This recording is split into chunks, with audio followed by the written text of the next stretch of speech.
Welcome to the Bear Collective podcast, where we meet you at the edge of what you know and dance with you into the depths of what you don't in all things personal development, relationships, and lifestyle. We empower you to take what you need and leave what you don't. Now let's crack into today's episode. Good to be back. Good to be A back. few bumps. One large bump. One large bump that's gone. That's deflated. Yeah, deflated is a better word here. It's not gone. A little 3 month hiatus Yes. for Yes. us. Very needed. Yeah, so the big news is, if you've been following along for the past couple of months, Jazzy had her beautiful baby boy, did. Austin. I did. Austin, we can share his name Oh, yeah. now. Sorry. No, I actually don't mind. It's his first name, so it's fine. I feel like because I've known, which we talked about in the podcast before, one of the things you did was as soon as you found out it was a boy, you were like, yep, it's Austin. Yes. And I was like, oh, wow, this is so different. Yes. Yeah, I was introducing him Yeah. to people as Austin already, Yeah. which it was really nice. It made it really real. I just kind of just took it as the people knew. We've been talking about it for so long. Sorry, I feel like I took your shine away. No, it's fine. Okay, good. We are back after a little brief hiatus.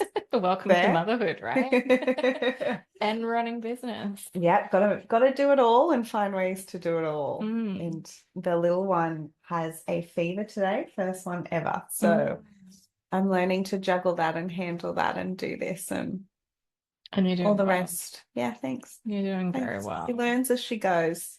Exactly. Every day is a learning curve, actually.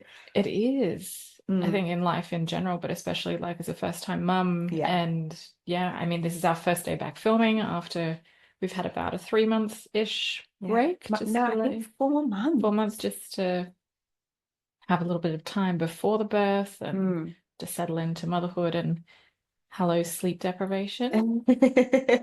It's very real, and it's also amazing at how good you get at handling it. I did a 1 week course on US time, so all overnight here, when he was 8 weeks old. And I dealt with that so much better this time, even having to be up more the next day. And I think it went for like 5 nights, so not a full week, but I dealt with it so much better because I'm so well versed in sleep deprivation now. I think that's part of the thing that, I mean, even inside your therapy room in my coaching space, it is all about self-awareness, and it's being able to regulate yourself when you're tired. Yeah. It's being able to know and acknowledge that you are tired, but then still remembering that you've got conscious choice in that moment. Totally. And you've managed that so well. But let's wind back to the birth, because it's a bit of a story. There is a story in it, but yes, for as much as you do want to share. Yeah. Oh, look, I'm pretty open. Pretty much an open book. And I think it's a helpful story for some potentially. So it's a good one to share. And I went in with a birth plan, without a birth plan. I loose some birth hopes, some loose birth hopes, and it was to do it as natural as possible. You know, and I had this beautiful midwife that I was talking to in the lead up, and you know, she was really helpful in helping me make a few decisions and try and make sure I had all the tools there ready. Yeah, and my experience, just like there was no way it could go to that plan in the end. It pretty much everything else happened. And just to highlight, when contractions started, can we also just talk about the piece of artwork that's in Austin's room and how this ties in? Because I think this is such an interesting, from an outsider's perspective, it's just such an interesting observation about kind of what was happening in, like, right when that happened. That's so funny to bring up. My husband always had in his head that he wanted to do this artwork for Austin's room, and he decided to start that. I'm sure there's so many women out here that are going to relate to this in different projects. He decided to start that, like, I think it was the week I was 2 weeks overdue basically. So it was like a week after I was due. I think roughly he started that. And so he's standing at the kitchen counter doing that at about 6 o'clock one evening after his work day. And I was sitting on a bounce ball, as you do, to try and get things going. I was very ready by that point. And I noticed the first contraction and I was like, okay, I'm going to time this, see where it's at. Could just be a Braxton Hicks, might not be anything. And then I slowly watched, the times get closer and closer together. And I think about an hour or two later, I was like, so just so you know. I've been going through why you've been painting. Yes. And then he drops that and is like, oh my gosh, I have to get ready. Because like we hadn't packed anything. We weren't super organized. I'd started like a bag for me and Bub, but like had not considered my husband at all. Like, I just expected him to I actually expected we'd have a lot of time. Even though you were a week over. Yeah, yes. Well, even like once you start having contractions, I was like, oh, we're going to have a good 12 hours at least before we actually present to the hospital, which, we'll get there, but we have plenty of time. Anyway, but that's just typical, like, oh my gosh, I'm not ready. I have to get ready. So he was running around getting that. And then he just goes back to his artwork and keeps going. And it's this really weird experience because you're sitting there knowing your life is about to change drastically and you're about to go through this huge thing. Especially like physically, mentally, all of the above. And then, but then everything's so slow. Like everything just slows down.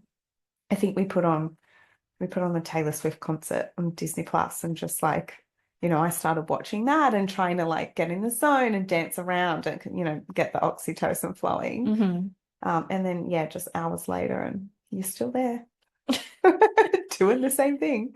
And that was for you and your experience because your contractions weren't just a 24-hour thing. No. So I had 4 nights and days of contractions. Wild. So it's technically called pre-labor until this might not be the correct scientific idea, but in my head it was until you get to that stage where they're closer together, and you eventually present to hospital. And I would get to that point every morning, but then the next day, like, I'd present to hospital, for example, and they would just stop and come back like later that afternoon or night. So yes, it was a very long pre-labor. Apparently that's pretty common. Like the first time I showed to the hospital, they were like, oh yeah, this could be a week. Oh my gosh. And my mental like capacity was just squashed in that moment. I was like, I can't do this for a week. Because at this point you weren't at all getting any solid sleep. No, so I couldn't sleep through the night when that was all happening. Because it was painful. And I really was getting to that point of like, oh, surely it's nearly time to push. I've been doing this for 2 days. They're like 3 days. Yeah, they're like, a minute apart or 2 minutes apart sometimes. And just kept sort of falling away in the mornings until the fifth day. And then we presented and things got a little bit more real, where they monitored his heart and his heart rate wasn't going super well because he was obviously really tired trying to get out for 4 days. Yes, and then the whole fun, like I was induced, and that then took a whole day to kind of progress to be fully like dilated and ready to like push. But then by that stage, his heart was really struggling and they recommended an emergency C-section. So I went, the complete opposite of that natural vibe that I wanted. And how is your headspace at that time? Because I mean, you've gone through 4 days sleep deprivation. For anybody who's experienced it, whether you've had a child or not, whether you've been through a breakup or grief or significant job loss or trauma or anything like that, you can go through days and periods where you have, that sleep deprivation. So there's some relatability in there. how was your headspace at that time It when was a mess. I was so mentally drained. Yeah. And I was really quite worried. Mm. Like I just had this instinct that he had been trying to get out, like was really trying to get down but couldn't.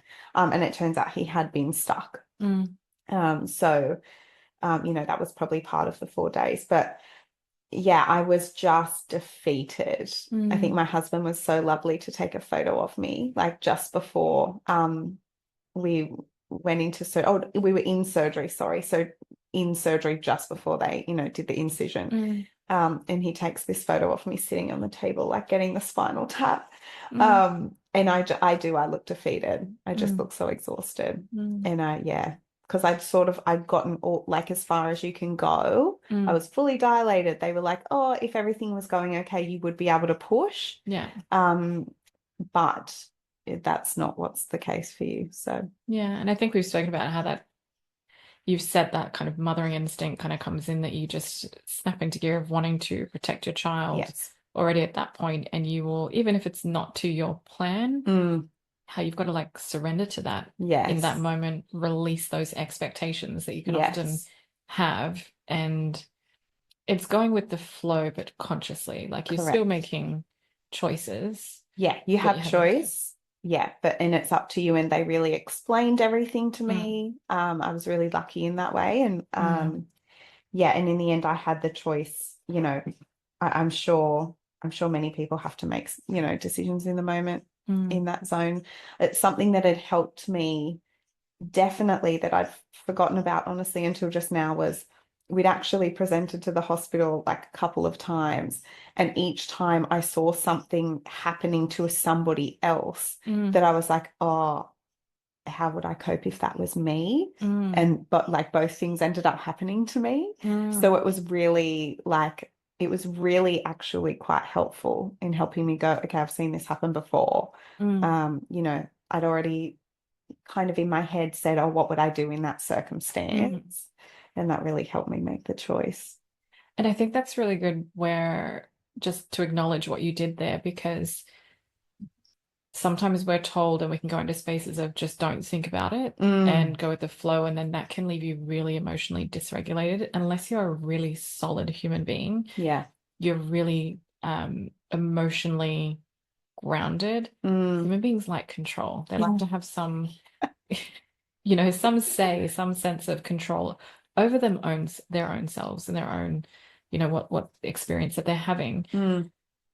But playing out, like choosing to actually bring into awareness and play out some of those scenarios, actually paid off for you in the future, so that you weren't in an anxious state as much going into that kind of situation. Yes. Where there is so much uncertainty around it. Definitely. And it's not a case of overthinking, because you weren't going down these tunnel holes and rabbit holes of getting into all these uncertain emotions around it. It was just, okay, if that scenario presented, how would I cope? Yes. It was just a light thinking with a bit of a plan, a bit of a strategy. Yes. And then you surrendered to it. That's it. And yeah, it's more contingency planning than really exploring where something's going to end up to build resistance to it. And I'm still doing that every day with him. That's probably my version of going with the flow, is like I think about all the alternatives and I pick the one that feels right. And if that can't happen, I pick the next one. Like it's really just problem solving.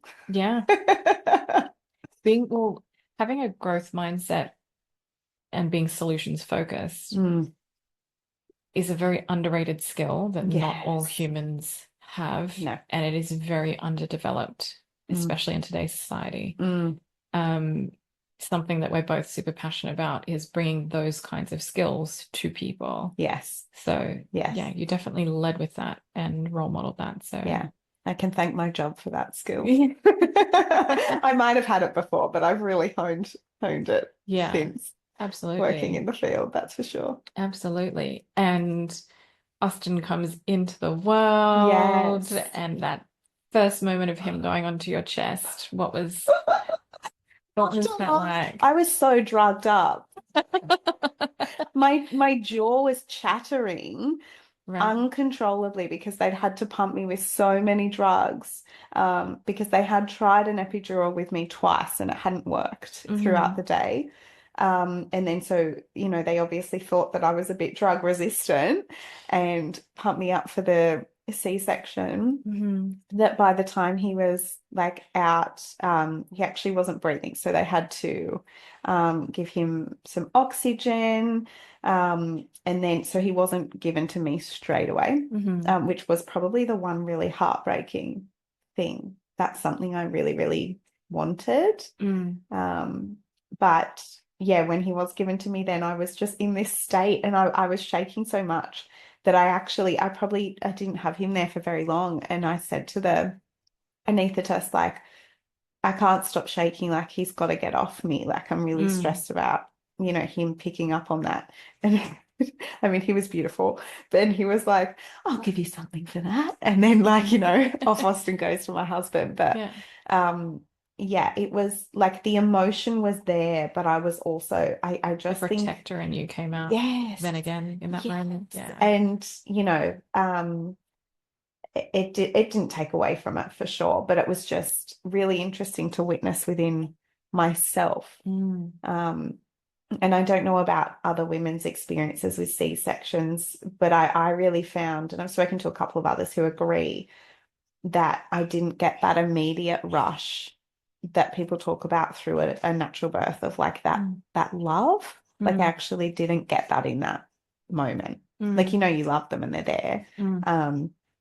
But I also think for me, given that he did need oxygen, I was actually in my head kind of thinking like, okay, and this is like not pleasant, but like, what if he's not breathing? And how am I going to cope with that? So that's that moment, and that felt like it dragged out for ages. But my husband said that was only like a minute. But for me, it felt like maybe 20. Time really slowed down. Yes, yes. Yeah, do remember the lovely anaesthetist stroking my hair just to make sure I was okay. Like, because I think I was crying as that was happening, and yeah. I could only imagine. Yeah. There's so many emotions there, but then also because it hasn't gone to the birth plan that you wanted, you have surrendered to that. There is a vulnerability in surrendering to a new process that you're not fully aware of. Or, and again, first time experience, so normal. Yeah. But then to be pumped up full of these drugs that you've needed to. And I think, again, the beautiful gift and the duality that you're holding is like that you wanted to have, again, this experience and you felt within yourself that you weren't right and you didn't want to pass that energy off to your baby and to prioritize him in that moment, again, to be safe. Yeah. Just, incredible. Yeah, it's amazing how, like, I think you are incredible. Thank you. I feel like I really maintained like myself in that. I still stayed true to everything that's important to me, and the energy that I give off to him is so important to me. So that was, it's actually lovely to think about it in that light. And knowing him now and having met him, oh my God, played with him, he is an absolute delight, and it's very, very true to what you've said with the energy that you keep and the energy that you and both your husband hold, around him. He's the most smiley, happy, starting to become a little chatty, sound making little machine. Yeah, not all the time, but yeah. All the time I'm here. Yeah, correct. Do you know what? He's such a charmer already. He's putting it on for everybody. No, they should. Yeah, correct. He knows his audience. Yeah. Well, this is it. This is the thing that we talk about, where their only job is to get love, attention, belonging, and connection. Yeah. They rely on human beings around them to take care of them. So this is them developing, getting their needs met and them being met and provided for. Yes. Yeah. He definitely smiles to get your attention. You see it. Yeah. You cheeky little thing. Yeah. It wins me over every time. Oh, mate, I am sold.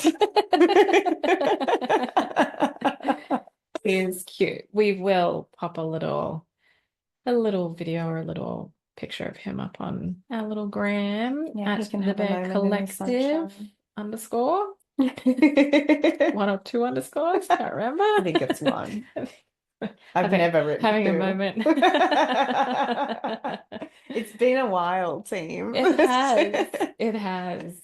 But we're excited for what's coming up and what we have planned for the podcast and the ventures of the Bear Collective. Feels good to be back. Yeah, it does. It does. And many more conversations to come. We're very excited. Yeah. So thank you for listening, watching, and subscribing. Hope you enjoyed a little bit of a birth story. People love a birth story. But a little bit of a life update. You know, you're going to remember things from here when I go through that process. Can't wait to talk about your life a bit more.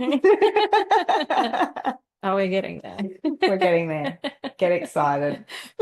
It's a bit more of you've got the birth side, I've got the death side of the life cycle. Yeah, the yin and the yang. The yin and the yang. We'll talk about some deaths, spiritual deaths, ego deaths,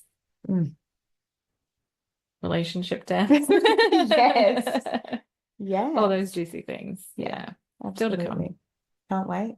All right, click that button. Follow, subscribe if you're listening on Spotify. Make sure you give us a follow and comment down below if you want to. We'll see you next time. Bye.